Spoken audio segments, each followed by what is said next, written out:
Welcome to Crossroads. Folks, could we live in a country without federal income tax? Well, I want to believe. Right? Look, President Donald Trump is right now seriously talking about bringing an end to federal income tax, at least for most of us, and replacing it with tariffs, using international tariffs as the method to get rid of it all. And look, on this note, the White House is freezing trillions of dollars in federal loans, enough to cover our taxes in general, right? And now look, all federal grants, all loans, and various forms of financial assistance, actually not that so much, we've been put on hold. They're still allowing things like Medicare and Medicaid and so on. But look, that's rumored to be around $3 trillion in federal grants currently on pause and being reviewed. And also, folks, you know those mystery drones, the things flying around? Well, we still kind of don't know where they are, but it does turn out that they were authorized by the FAA.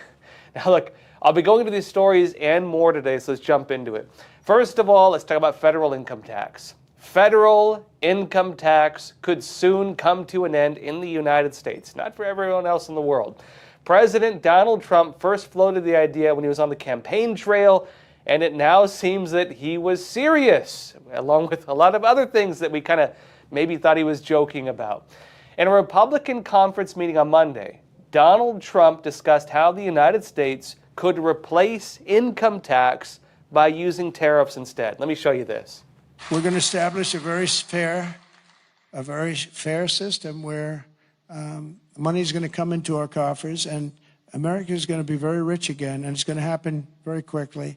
It's time for the United States to return to the system that made us richer and more powerful than ever before. From there, Donald Trump goes on to explain the history of how the United States used to fund the federal government not through taxes, but instead through tariffs, charges on foreign goods. He notes a period between 1870 and 1913 when this policy led to prosperity in the United States. He said, so much prosperity, we didn't even know what to do with all the money.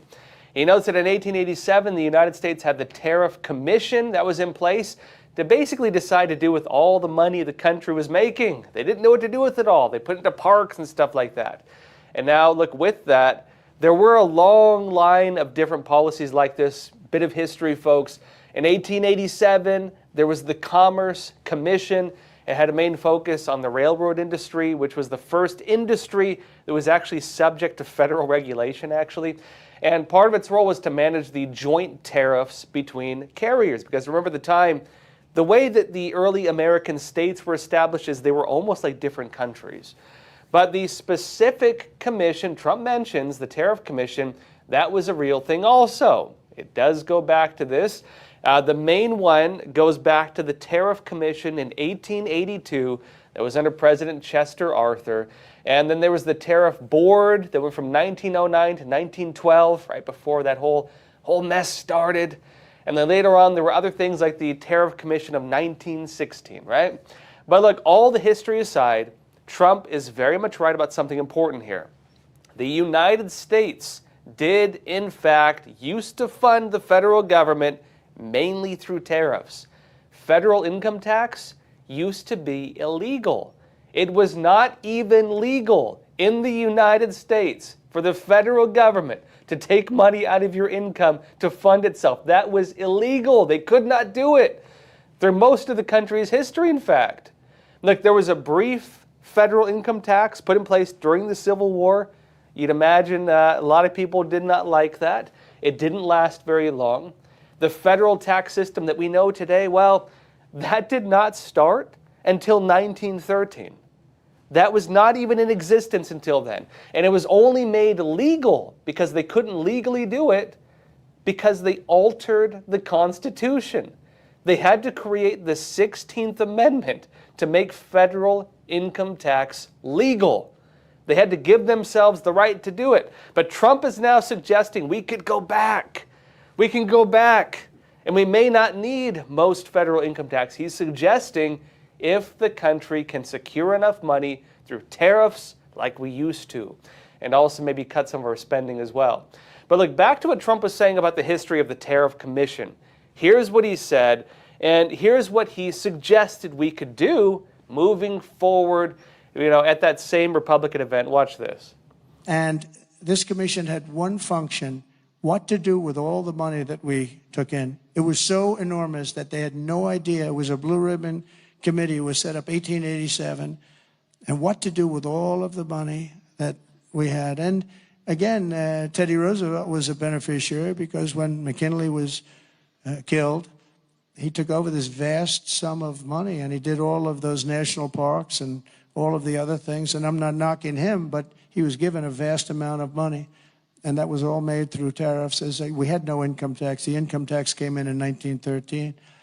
As I said in my speech last week, instead of taxing our citizens to enrich foreign nations, we should be tariffing and taxing foreign nations to enrich our citizens. Does that make sense, right?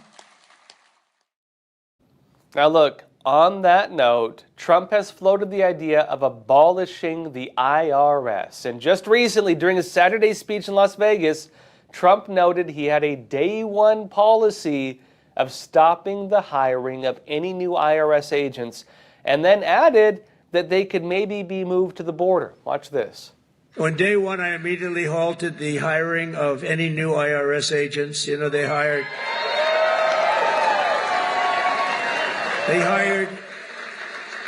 or tried to hire 88,000 new workers to go after you, and we're in the process of developing a plan to either terminate all of them or maybe we'll move them to the border.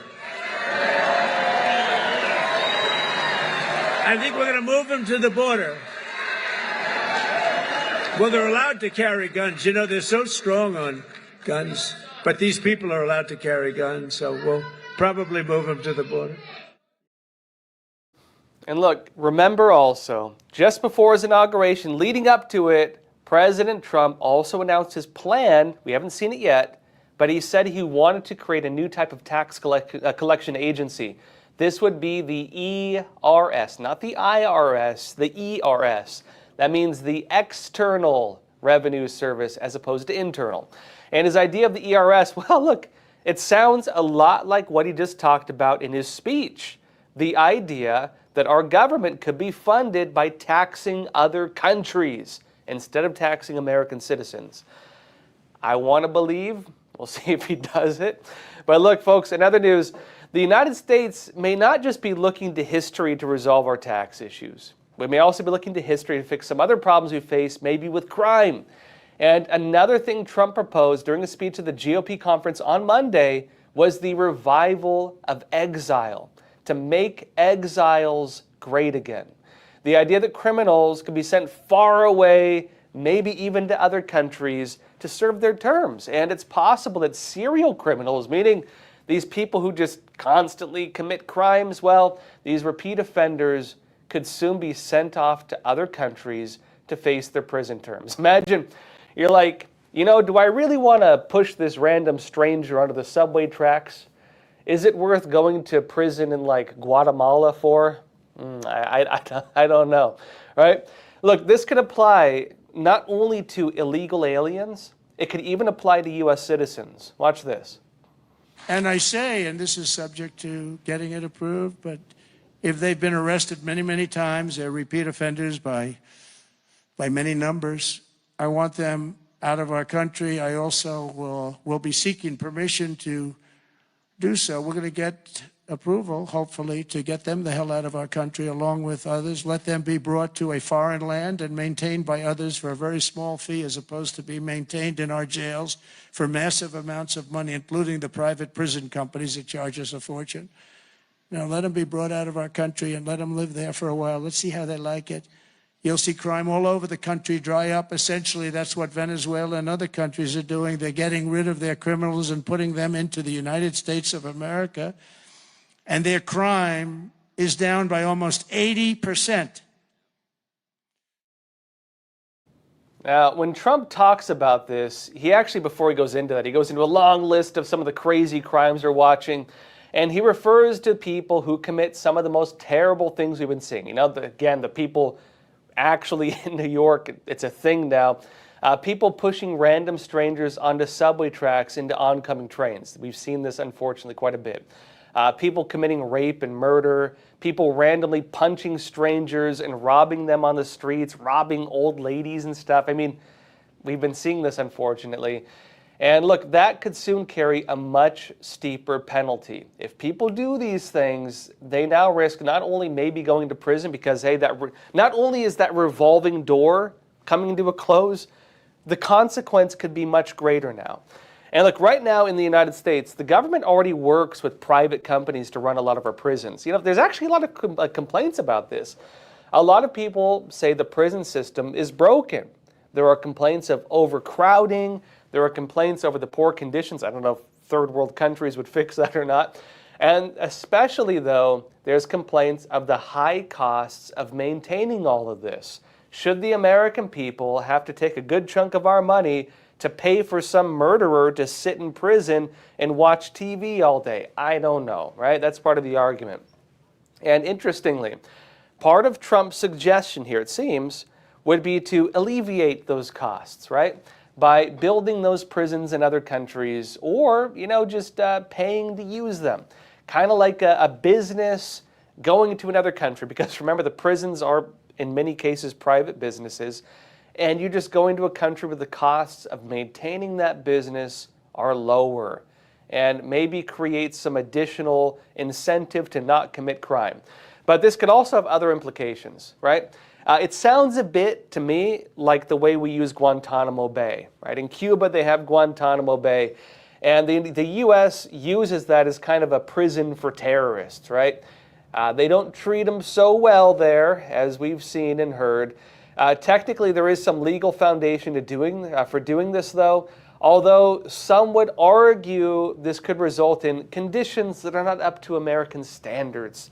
Remember, Guantanamo Bay has had accusations along those lines, although it's still running, and it's still running kind of regardless of who's in office. Even presidents who come in saying, I'm going to close Guantanamo Bay, they don't do it, they keep it. Obama kept it, Biden kept it, Trump kept it.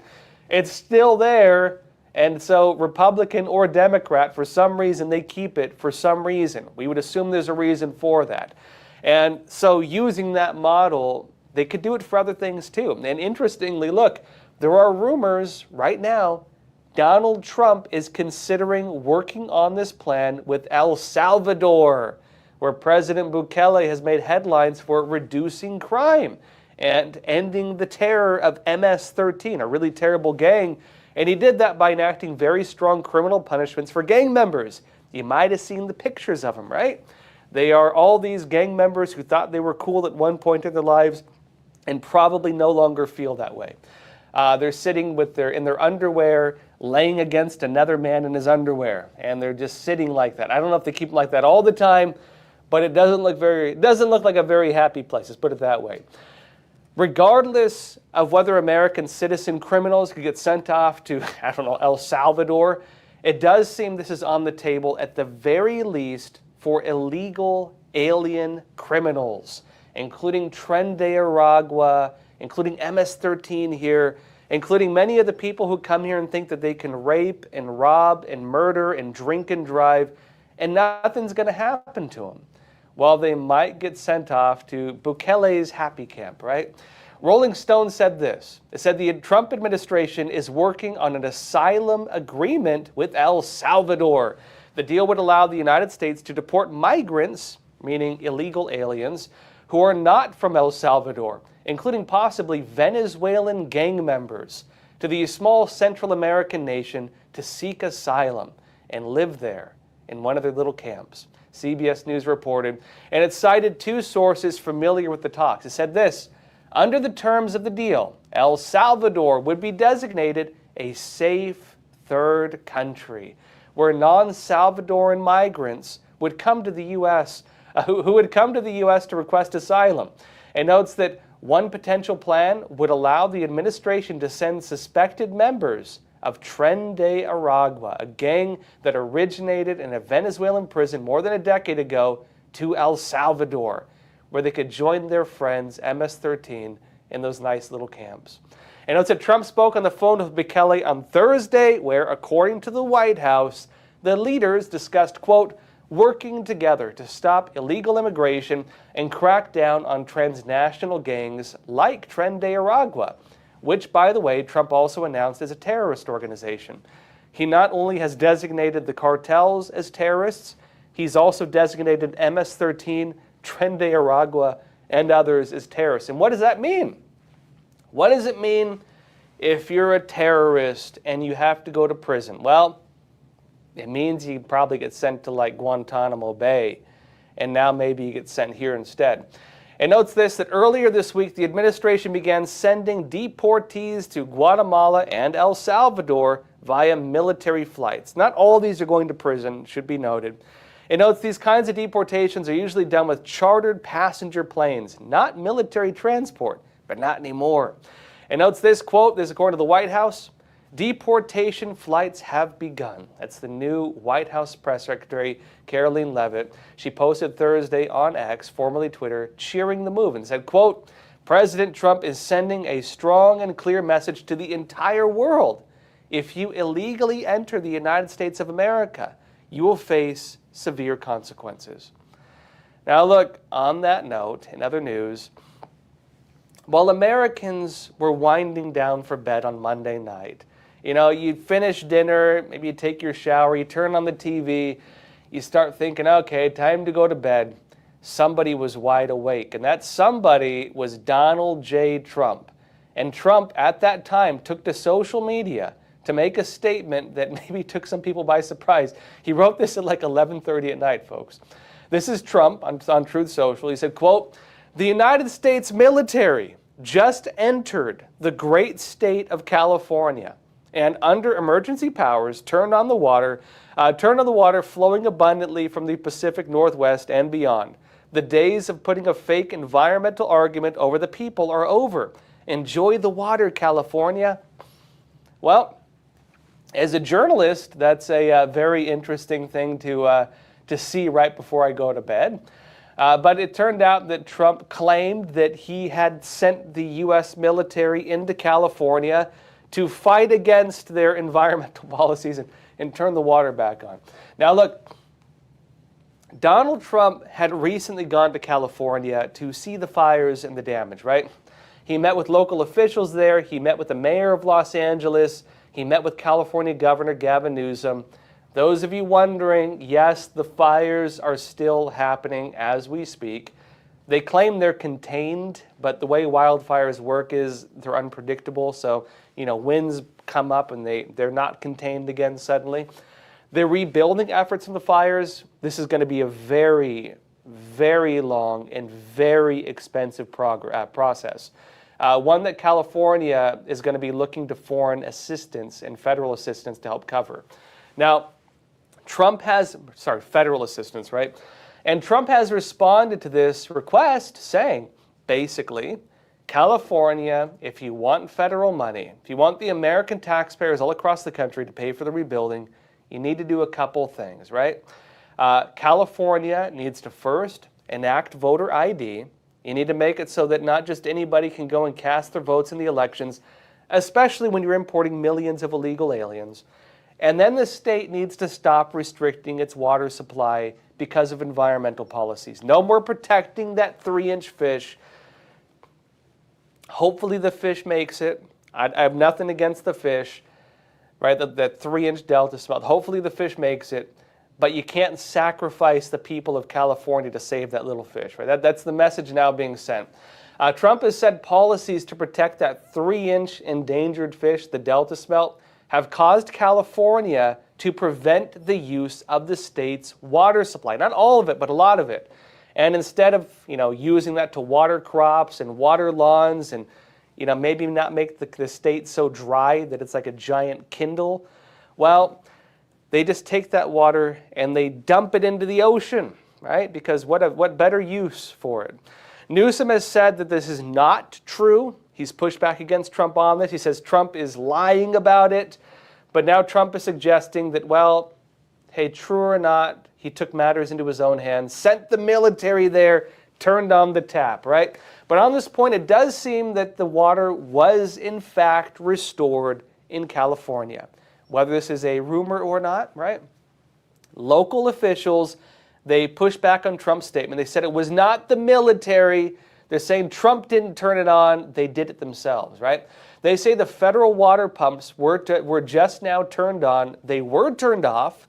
Trump was right about that. They were turned off, but they turned them on after they had been down for maintenance. Have a look at this. This is a post from the California Department of Water Resources. They said the military did not enter California. The federal government, meaning Trump, I guess, right? The federal government restarted federal water pumps after they were offline for maintenance for 3 days. Not a long time, but 3 days. They say state water supplies in Southern California remain plentiful. Although, I don't know about plentiful because they do say they're in a drought as well. Now look, believe which side you want. Do you believe Trump saying he sent the military in to do it? Do you believe the California system saying that the federal government went in and turned on the water and it was just down for 3 days? Regardless of which side you believe, it does seem to be the case that the water pumps were turned off, at least for a little bit, and now those pumps have been started again. They are back online. And look, in other news, Trump recently put a temporary freeze on all foreign aid. All of it, except for military assistance to Israel and to Egypt. And now, yet another major program for federal spending has been put on hold. Every single federal grant, every single federal loan, and various forms of financial assistance have now been put on hold. That amounts to around $3 trillion in federal grants currently on pause until they give it some further review. They want to find out what it is. Where's all of our money going, right? Now look, there was some initial pushback on this. Allegations that this would impact Social Security, Medicaid, food stamps. You might have seen some of the news articles on this. I think just about all the big corporate media were like, Trump brings an end to food stamps. People are going to starve. They were saying that Trump just ended Medicaid and Social Security. Vote against him while you still can. It turns out that was not true. The White House responded to this. They said, again, that's not the case. They froze just about everything else, but not those things. The White House secretary clarified this during her first press briefing under the Trump administration. Watch this. This administration, if you are receiving individual assistance from the federal government, you will still continue to receive that. However, it is the responsibility of this president and this administration to be good stewards of taxpayer dollars. That is something that President Trump campaigned on. That's why he has launched DOGE, the Department of Government Efficiency, who is working alongside OMB. And that's why OMB sent out this memo last night, because the president signed an executive order directing OMB to do just this. And the reason for this is to ensure that every penny that is going out the door is not conflicting with the executive orders and actions that this president has taken. So what does this pause mean? It means no more funding for illegal DEI programs. It means no more funding for the Green New scam that has cost American taxpayers tens of billions of dollars. It means no more funding for transgenderism and wokeness across our federal bureaucracy and agencies. No more funding for Green New Deal social engineering policies. Basically, it seems what's happening right now is spending is on pause. The things that help the American people, that is not on pause. But all the things we send to other countries and everything else like that, and DEI and ESG, that's on pause. And they're seeing whether contracts and grants and other programs are in line or not with the various executive orders Trump has issued to get rid of things related to diversity, equity, and inclusion, and environmental and social governance, and other things like that. Meaning all these different policies that were not really to benefit the American people and were just politics, basically. Identity politics, race politics, gender politics, environmental politics, and everything else like that. And look, that could amount to a whole lot of money, at least $3 trillion. In fact, the press secretary even named some of those initial programs. Apparently, we were spending like millions upon millions of dollars to give free condoms to random guys in Afghanistan. American taxpayers were funding a free condom supply to Afghan men. That's your tax dollars hard at work. Next time you sign that money and you send it off to Uncle Sam, just remember, your tax dollars are doing some good for the world, apparently, right? But that's on pause, along with many other things like it. And not only that, but it's also likely that we as the American people could finally find out what our money is being spent on. We might be able to see where our money is going, because I can tell you in New York, it's not going to fixing the roads. I'll tell you that right now. And look, speaking of tax dollars, remember, there was talk that Trump could fire upwards of 50,000 government employees. 50,000 maybe. They're now talking 2 million. They're talking about basically every single one of them. Look, to be clear, we haven't yet seen the 50,000, although he did put the DEI workers on paid leave, right? They're currently not working, but they're getting paid. But now there's something else. Every single federal worker who used to work remotely, right? They didn't have to show up for the office. They could work from home. They could stay in their pajamas and I don't know what they do. Make sure the corn is bisexual or something, right? They don't have to show up in person. They have to go back. They have to go back to the office yet again. A lot of them are very unhappy about this. The government worker unions have even tried blocking the requirements. But now Donald Trump has countered this with his own offer. He's saying, okay, if you don't want to go back, here's the offer. We will pay you if you resign from your job. He is offering 2 million federal government workers money to resign. And we'll see what that ends up doing. I mean, I don't know if it's a good thing if, like, imagine like 2 million of them resign and we don't have a federal government anymore. I don't know if that's a good thing. But Trump is offering it to them.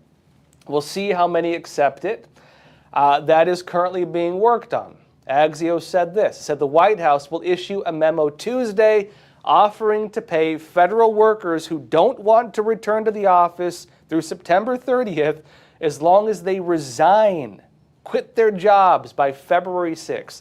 An administration official tells Axios. It says, quote, the government-wide email being sent today is to make sure that all federal workers are on board with the new administration's plan to have federal employees in office and adhering to higher standards. We're 5 years past COVID, and just 6% of federal employees work full-time in office. And by the way, a lot of that's like the janitors and stuff, apparently, right? They say that is unacceptable, a senior administration official tells Axios.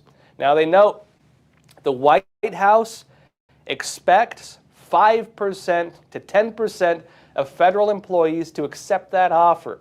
Trump just slid some money onto their desk and said, hey, take that, have a nice life, but not here, right? Look, if it's like 10%, if it's 10%, or if it's, let's say it's 5% of 2 million people, that exceeds the 50,000 they were talking about firing in the first place. They will do the job for them. Although presumably the 50,000 they're talking about firing, those were like middle management jobs. This could be kind of anybody, and so we'll see, right? This could potentially mean that hundreds of thousands of people could quit their jobs in the federal government. And the administration projects the buyouts could ultimately save taxpayers up to $100 billion a year. Now, $100 billion next to like $3 trillion in on-hold contracts, and then the money on top of that for like DEI and stuff. That's a lot of money. Geez, maybe at this rate we won't even need tariffs, right, to fund the government. But look, in other news, Trump said he would tell the American people what the government knows about those mystery drones, the things flying in the skies over New Jersey, the things that we've been itching to shoot down and haven't been able to. And it seems that Donald Trump is staying true to his promise, right?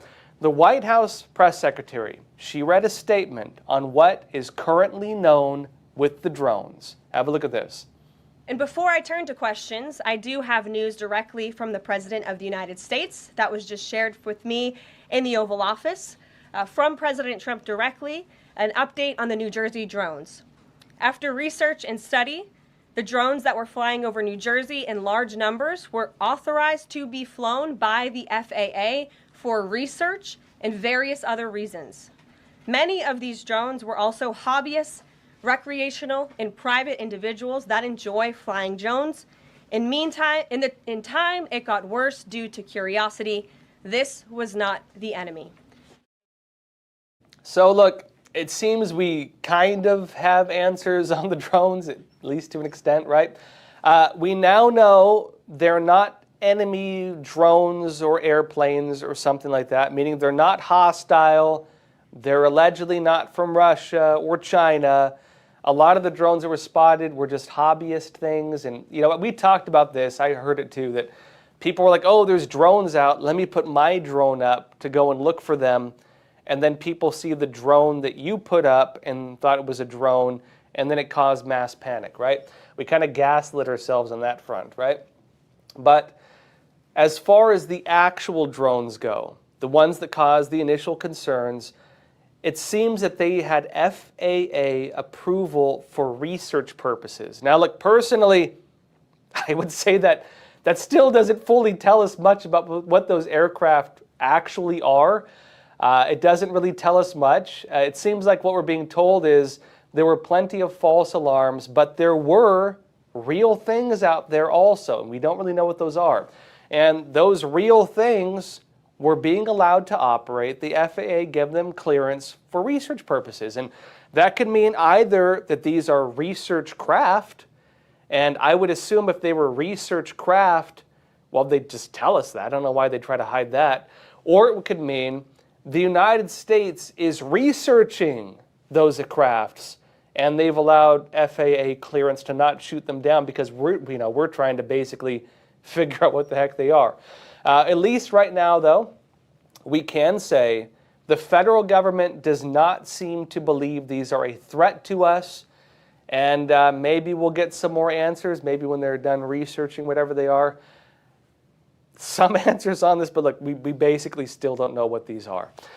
In other news, folks, in addition to visiting areas of California hit by the wildfires, Trump also just made his second visit to North Carolina since taking office. More on this after the break. We'll be back in less than 1 minute, so don't go anywhere. Experts agree. One of the best ways to protect against financial uncertainty is to diversify your portfolio. Learn how physical gold and silver can secure your retirement funds from today's economic challenges. With a gold IRA from American Hartford Gold, you can safeguard your wealth with no penalties or taxes when you transfer your current qualifying retirement accounts. Call now and our precious metals specialists will send you a free information kit, no cost or obligation. American Hartford Gold, a trusted industry leader with an A+ from the Better Business Bureau, has a 5-star rating from thousands of happy clients. Whether you are getting physical precious metals in a gold IRA or delivered to your doorstep, we offer only the highest quality gold and silver. For your peace of mind, we also offer a no-fee buyback commitment, a low price guarantee, along with free shipping and free insurance. So don't wait. Call the number on your screen today and secure your financial future.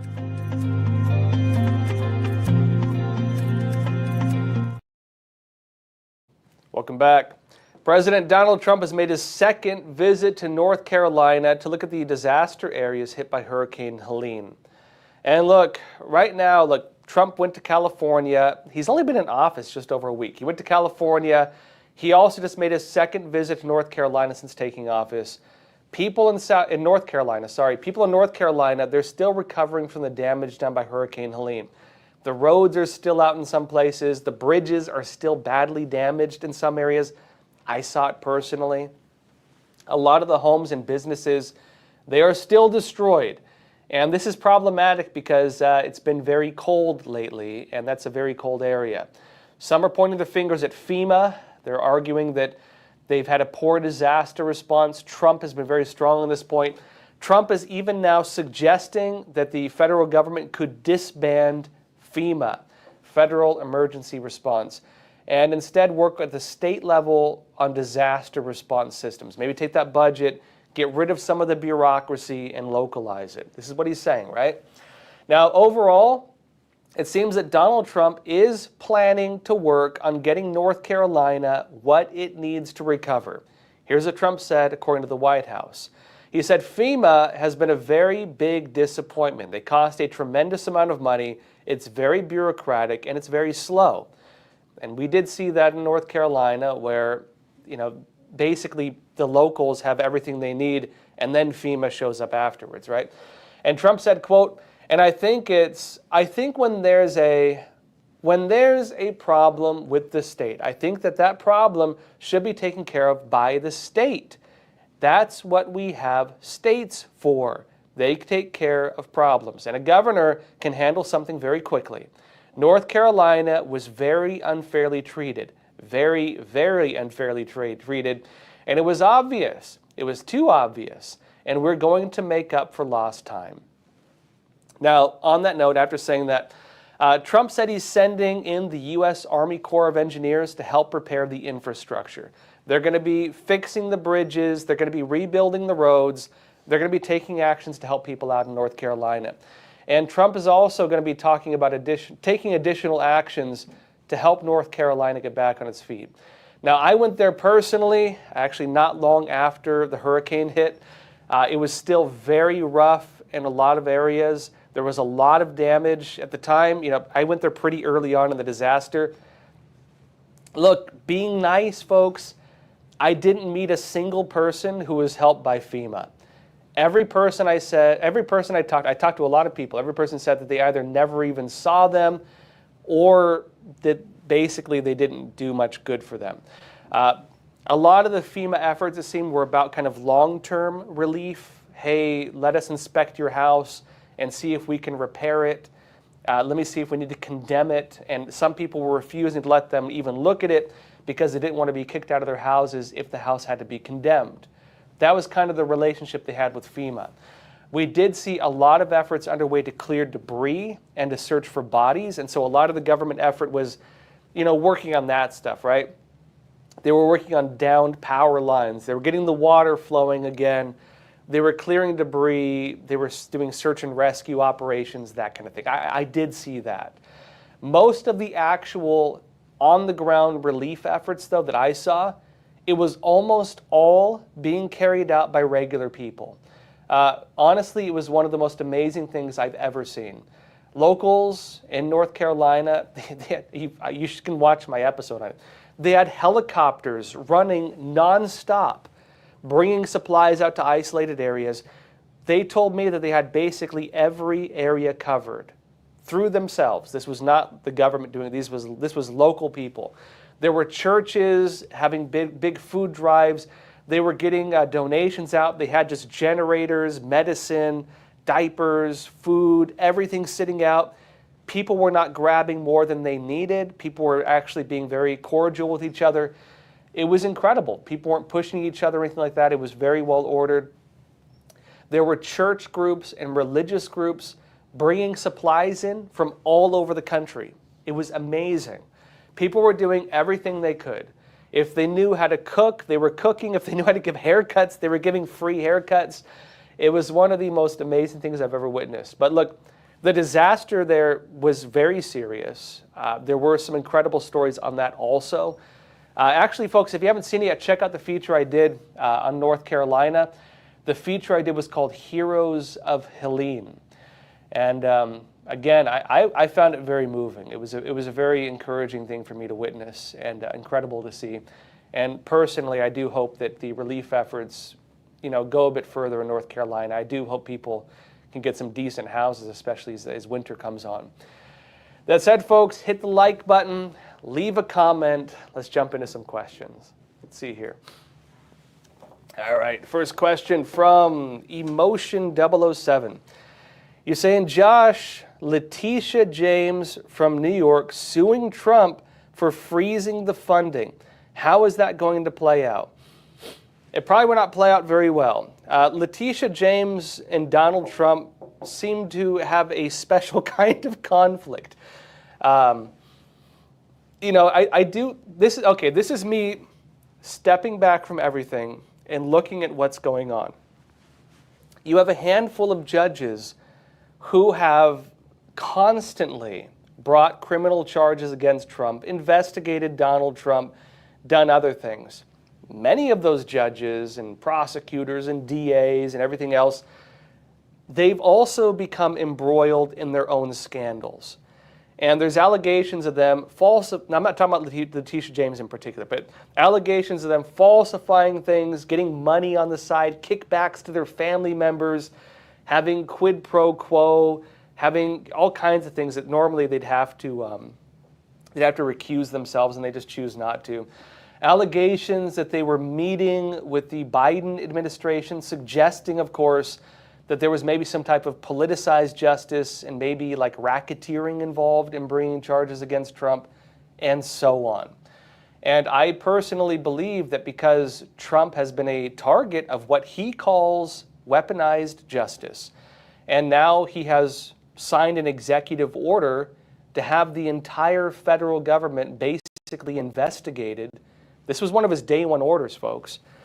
A day one order to look at every single criminal case during the entire 4 years of the Biden administration and look for any evidence of a political motive behind every single criminal case that was brought. That's huge. In addition to that, he ordered the same exact thing being done with the intelligence community, the IC. And they're going to be doing a full investigation of not just the legal system, the justice system, even the different agencies that can order like investigations of buildings and everything else like that. Everything. And they're going to be looking for politicized justice, weaponization of justice. Meaning, all of these people are now targets of investigation through Trump's order. Through Trump's order, right? And I believe that Letitia James will probably be investigated because she was involved in some of the cases against Trump. Very likely. On this point about the lawsuits, though, a federal judge has halted President Donald Trump's freeze on federal programs until February 3rd. That's not that long away, next Monday, right? Ruling the courts they do need more time to consider the potentially far-reaching ramifications of his order, meaning maybe some of those contracts can go through between now and Monday. We'll see. The important thing with that is that I personally believe that that order was spurred on by some of the false reporting from some of the big corporate news media, because a lot of the big corporate media were claiming that Trump froze Medicare and Medicaid and food stamps when they clarified they did not, right? And so there was a lot of false reporting going around. And the false reporting, it seems, has been used by certain individuals to try to challenge what Trump is doing. That's the way I see it, at least, right? Let's see. Angel Hunter Wolf, you're saying 10,000 cuts can change nations, or 50,000 cuts if you're talking about cutting federal jobs, right? Or, hey, maybe 200,000 cuts if 10% of federal workers take that Trump payment and ride off into the sunset, right? That's a very big possibility. In addition to maybe $3 trillion in additional cuts on federal grants and programs. I would say, Angel Hunter Wolf, yeah, I think we're about to watch the country change. Even if these programs are watching get cut right now, if Trump sat like this for the next 4 years and didn't do anything and just kept these things in place, it would change the country. If he did nothing for the next 4 years and merely kept his executive orders in place and just tried to enforce them, it would absolutely change the country. I don't even know look, it's hard to keep up. We're like a week and a half into the Trump administration. And, geez, I mean, I can't even imagine what he has planned still. He's done an incredible amount in the first week and a half. We'll see what he does still, but even what he has done so far is massive. He's done crazy amounts of things to the point where it's hard to keep up with, honestly. Doing my best, of course, right? And I've been trying to pick out kind of what's most important for you all with this. I try to keep a big picture look to show you all the most important things. That's kind of one of my goals of this show, right? Martin McKenzie, you're saying that they are authorized by FAA tells me nothing. You're talking about the mystery drones, right? That they are authorized by the FAA tells me nothing. The Federal Aviation Administration, by the way. They were over sensitive military bases, so I guess they are military drones? Why don't they just say that? Like, folks, it's one of two things. They're saying now the FAA authorized them for research purposes, which either means that they're research drones or we are researching them. So it's either military or it's the aliens. I don't know which. I kind of wish Trump would just come out and tell us that. Hey, Joe Rogan's probably happy right now, right? At least. Another question here, Norway for Trump. And on your point too, yeah, I agree that they didn't really tell us anything other than don't be afraid of them, I guess, because they don't seem to pose a threat. That's about all we're being told.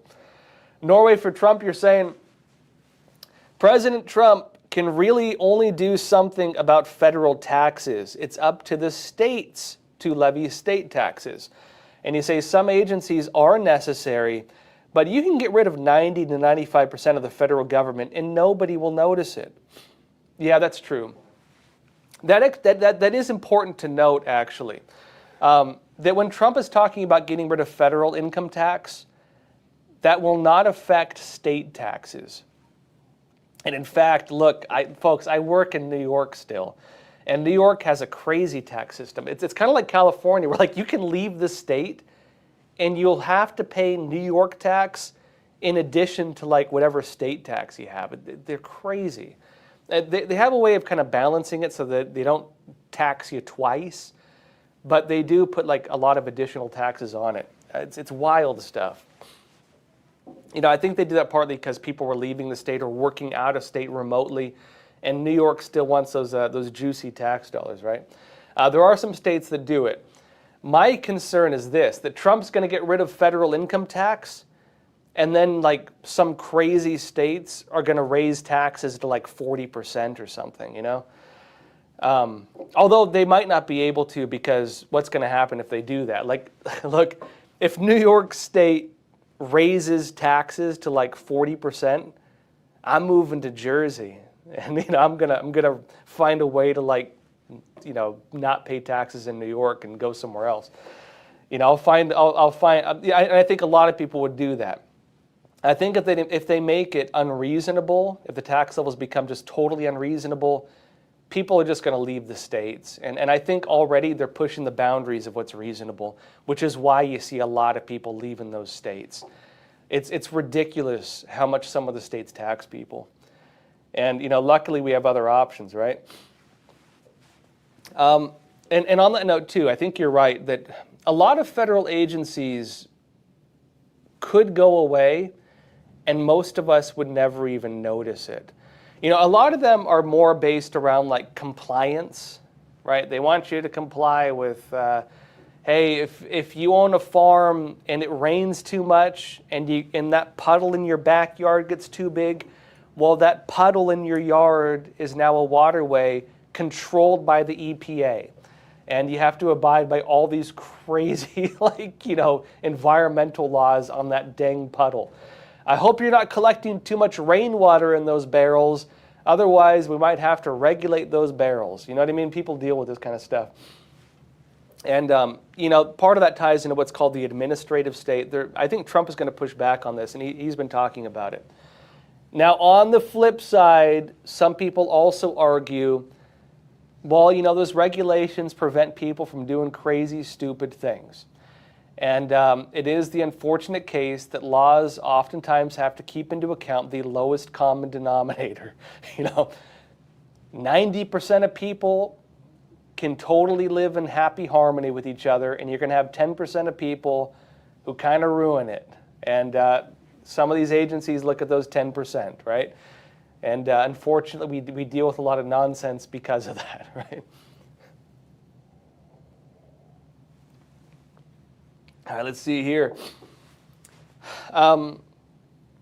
Zelelvi, you're saying, yeah, it's hard to keep up and to think he's had 4 years to plan stuff out.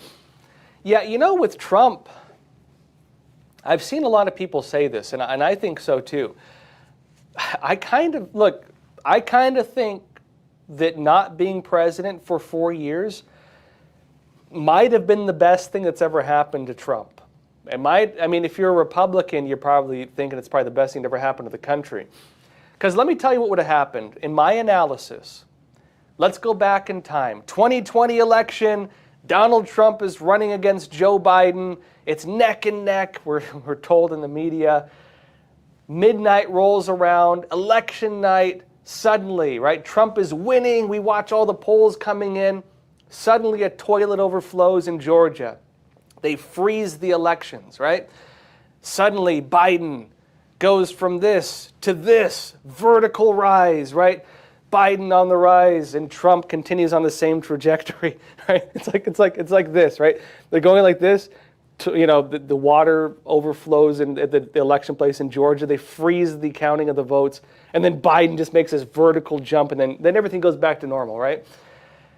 We're there, election night, and then things turn out differently. It turns out Trump makes a vertical jump as well, and he wins the election. Everything changes, and Trump becomes president yet again for 2020 to 2024. And we watch what that would have happened with that. What would have happened had Trump won in 2024? Well, what was Trump dealing with? He was dealing with people trying to impeach him. He was dealing with the Trump-Russia scandal, which came kind of to an end right before the end of that.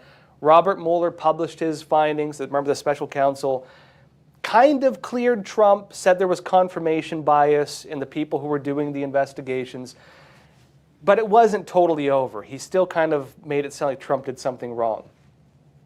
What would have happened to Donald Trump? Well, what did happen to Trump after he left office? He was accused of all kinds of sexual assault allegations. He was accused of tax problems. He was accused of, changing the value of Mar-a-Lago. He was accused of all kinds of stuff. And remember as well, one of the big problems Trump had was his administration. Okay, you tell me, how many people around Trump during his first term in office did not backstab him? Let's not even talk about the ones that did backstab him. How many did not backstab him? Geez, I can think of like 3 people maybe who were close to him and did not backstab him. Almost everyone around him betrayed him. And Trump remembers that. He kept a lot of the previous administration in their positions when he came to office in 2016. He did not really appoint a new cabinet to a large extent. He kept a lot of people in. He kept a lot of people in who were part of that kind of system, and they betrayed him. Many of them turned against, or you could say that they came out as whistleblowers or whatever else. He was getting backstabbed by everybody. He was like Julius Caesar in the Roman Forum, and Brutus pulls out the last knife, and that was the end of the first Trump administration, right? The first term. Had Trump won in 2020, the people who were against him in his own administration would have continued being against him in his own administration. He would have faced, not all, because as president he couldn't have faced like criminal charges, but he would have faced a lot of the same criminal allegations that he faced anyways, because those were the scandals that were in the works that people were going to look to pull up, and they just brought them up to try to tear him down for the elections rather than trying to sabotage his second term in office. It would have been the exact same thing, meaning Trump would have been in office but fighting for his survival. He would have not been effective. He would have had a lot of pushback in his own administration. The Senate would not have been stacked in his favor, right, still. The country would have looked like that. You would still have a lot of the probably very far left organizations rioting, protesting on the streets, burning things down, because we saw that during the Biden administration, and they were not yet demoralized or whatever. That would have been it. And then 2024 would have rolled around, and the most scandal-ridden presidency we'd probably ever watched would have come to an end, and probably the other side would have won. And we'd be living under the new Biden administration right now. That would have been it, basically, as far as I see it. What happened instead? Well, Trump left office, And even being outside of the office of the president, he was still kind of the guy in the news all the time because they were attacking him constantly. The Biden administration came in and they pushed very extreme gender and race politics to the extent that the American people felt victimized by this. Biden also dealt with COVID, right? COVID-19. He dealt with global economic shutdowns, meaning the economies of the entire world were sent into disarray. He dealt with the Russia-Ukraine war, which interestingly actually derailed a lot of Biden's policies, by the way. A lot of the money they wanted to put into environmental policies was diverted and had to be spent to give Ukraine money. Ukraine, ironically, and the money we gave them probably stopped a lot of the environmental policies that we would have seen otherwise.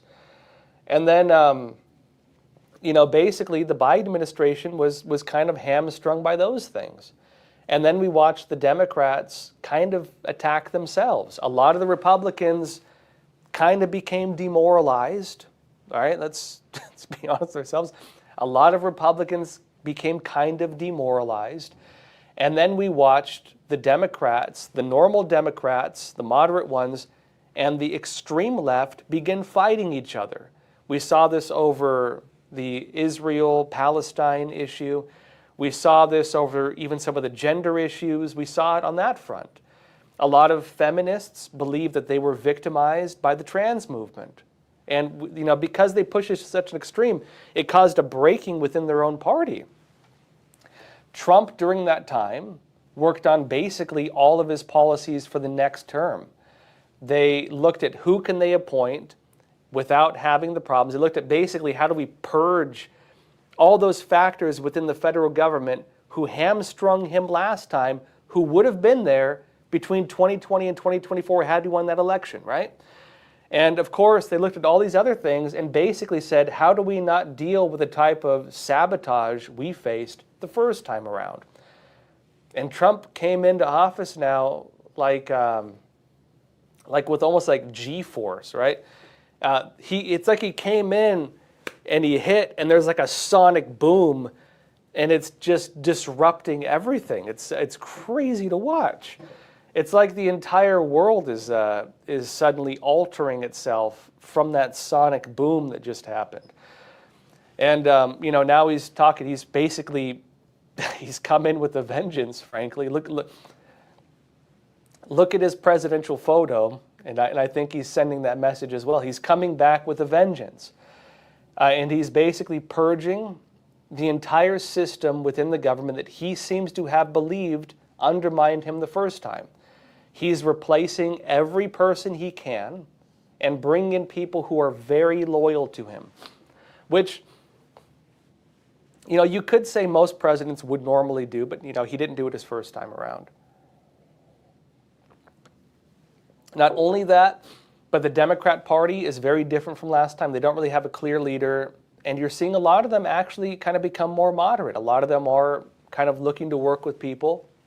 You see the states becoming very disorganized.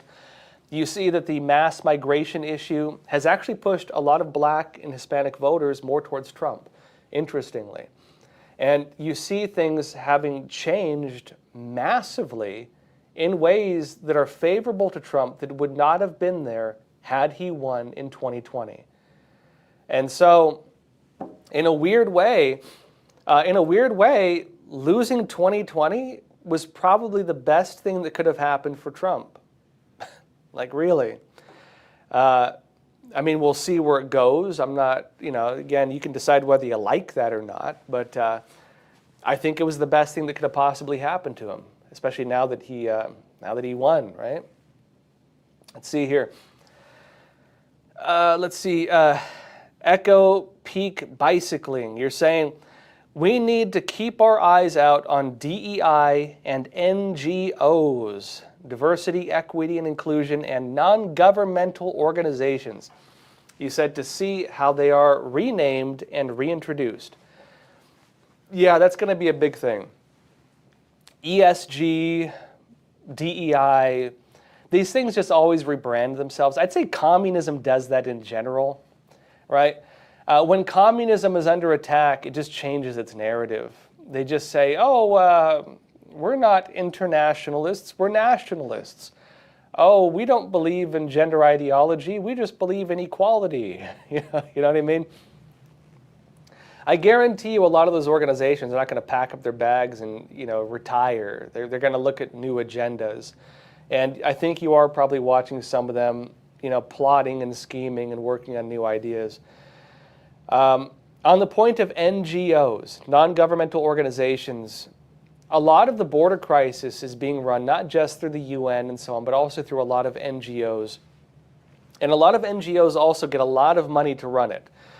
Not only that, but NGOs in some countries even rival the power of the local governments. When I was in Panama, this was a concern that I heard expressed by some government officials. In fact, we talked to one of the former heads of security when I was in Panama. You might have seen my feature when I was down there on the border crisis. And he told me that they were concerned that the NGOs were undermining the sovereignty of Panama. A lot of them are really powerful because the NGOs, they're tied in with kind of the whole global governance initiatives. They have a lot of money, a lot of influence, and a lot of legal power to sue even entire governments. And in the U.S., a lot of the NGOs, they get a lot of money. All right, so case in point, when we talk about government contracts for like DEI, right? Diversity, equity, and inclusion. Do you know what a lot of that was going to? A lot of it was going to NGOs. A lot of it was going to organizations that were doing trainings for government agencies, in schools, in local police, and everything else. A lot of the money was going to NGOs to carry out those operations. And so the fact that a lot of those groups just lost a lot of money does suggest that they're probably going to look at something else. I don't think they're going to go out of business. Let's put it that way. They're going to look at other things. Maybe they'll look at things that are more in line with the Trump administration. Maybe some of them will, but I think many of them will not, because they're more ideologically driven just by nature, right? And they still have the same agendas. And so I think, to your point, Echo Peak Bicycling, I think to your point, they probably will just try to look at rebranding those exact same programs just under different names. So that is something to keep an eye out for. Ashley from California, you're saying, will cartel members get sent to El Salvador if captured? Does that classify as gang members, or do they get Guantanamo Bay due to the terrorist organization label? We will find out, apparently, right? To that point, Trump, as I mentioned, signed an executive order declaring the cartels and other criminal groups, including Tren de Aragua and MS-13, which he mentions by name, he is designating them as terrorist organizations. And it may be other groups as well. And remember, there's a process to that. You could argue they're not yet certified as terrorist organizations. Trump basically set that process of designation in motion. But the fact is, there were just reports that cartel members were firing guns at Border Patrol agents, even having, I think you call them technicals, right? Basically trucks with machine guns on the backs, allegedly firing at our guys. That's a very dumb move of the cartels, because they're basically affirming what Trump is saying right now, that these are terrorist organizations. And we'll see what they do with them. Trump has been talking about death penalty a lot. He's talking about death penalty even for drug dealers. And he seems to want the death penalty for a lot of these gangs. And so maybe they'll get sent to, if they get designated as terrorists, maybe they'll get sent to Guantanamo Bay as terrorists. Maybe some of them will get sent to El Salvador, where they can go give their MS-13 buddies a nice hug while sitting on the ground. Maybe they'll get the death penalty. Trump is talking about this. But again, on the death penalty, we've seen how that goes, right? It's really hard to execute someone in this country. So we'll see if he actually manages to do it, but he is talking about it. All right, folks, that said, join me tomorrow, 10:30 a.m. Eastern Time, and we'll talk about the many other things happening in this country right now because there's a lot going on. I will see you then, 10:30 a.m. Eastern Time. Also, folks, please don't forget, share this episode, tell a friend about Crossroads, like this episode, it helps us quite a bit. And that said, as always, please take care of yourselves, stay informed, and stay free. Thank you.